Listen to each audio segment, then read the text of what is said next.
वायनाडमधील भूस्खलनात 93हून अधिक लोकांचा मृत्यू।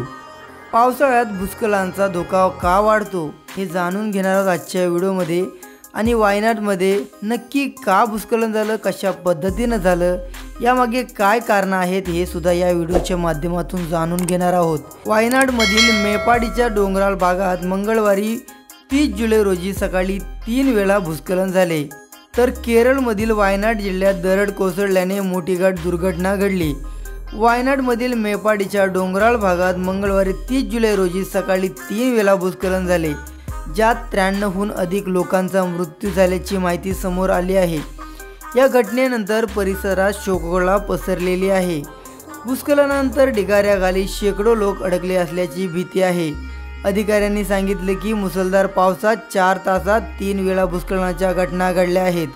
नैसर्गिक आपत्तीविषयी वृत्त प्रसिद्ध झाल्यानंतर काही वेळातच केरळ राज्य आपत्ती व्यवस्थापन प्राधिकरणाने राष्ट्रीय आपत्ती प्रतिसाद दिला आहे। NDRFच्या पथकांना दुर्घटनाग्रस्त भागात पाठवले। बचाव कार्यासाठी भारतीय लष्कर या भागात दाखल झाले आहेत। शिवाय Mi-17HL हे 2 हवाई दलाचे हेलिकॉप्टरही पाठवण्यात आले आहेत। मुंडकाई, जुरलम्मा, अट्टलमा आणि नुलपुझा ही गावे सर्वाधिक प्रभावित भागात येतात। दरम्यान पंतप्रधान नरेंद्र मोदी यांनी या घटनेबद्दल चिंता व्यक्त केली आणि त्यांना केरळचे मुख्यमंत्री P. जयविजयन यांच्याशी बोलून केंद्राकडून राज्याला सर्वतोपरी मदत करण्याचे आश्वासन दिले आहे। केरळ या आपत्तीजनक परिस्थितीला कसा सामोरे जात आहे, भूस्खलन म्हणजे काय, पावसाळ्यात भूस्खलनाचा धोका का वाढतो, याविषयी सुद्धा जाणून घेऊया। तर भूस्खलन म्हणजे काय? भूस्खलन म्हणजे जमीन खचणे आणि खडक व दरड कोसळणे। भूस्खलनाचा वेग कधी कमी तर कधी जास्त असतो। भूस्खलनाचे वहन, सकलन, खडक कोसळणे असे अनेक प्रकार आहे। युनायटेड स्टेट्स जिओलॉजिकल सर्वे UGCS नुसार गुरुत्वाकर्षणाच्या थेट प्रभावाने माती आणि खडकांमध्ये हालचाल होते आणि ते उतार भागातून खाली सरकू लागतात। भूस्खलनाच्या इतर प्रकारामध्ये चिखलाचा प्रवाह, मडस्लाइड, चिखल आणि दगडाचा प्रवाह तसा मोठ्या प्रमाणात खडकांचा प्रवाह, रॉक फॉल यांचाही समावेश आहे। तर भूस्खलन होण्याची कारणं काय आहेत?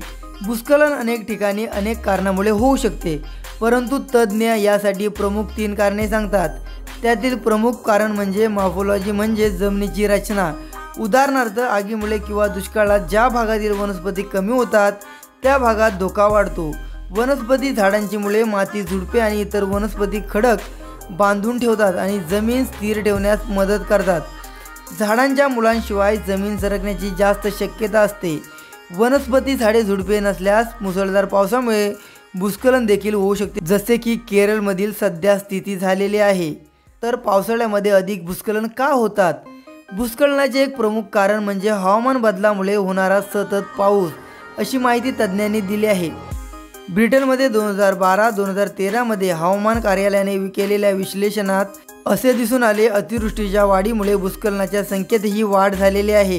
गुवाहाटीतील अरण्य, कच्छ जल, हवामान आणि धोका विभागाचे प्रमुख प्राध्यापक ज्योती दास यांनी द इंडियन एक्सप्रेसला सांगितले की मुसळधार पावसामुळे डोंगर भागातील जमिनीवर जेव्हा सतत पाणी पडते तेव्हा मातीच्या कणांमधील घर्षण कमी होते, त्यामुळे भूस्खलन होऊ शकते।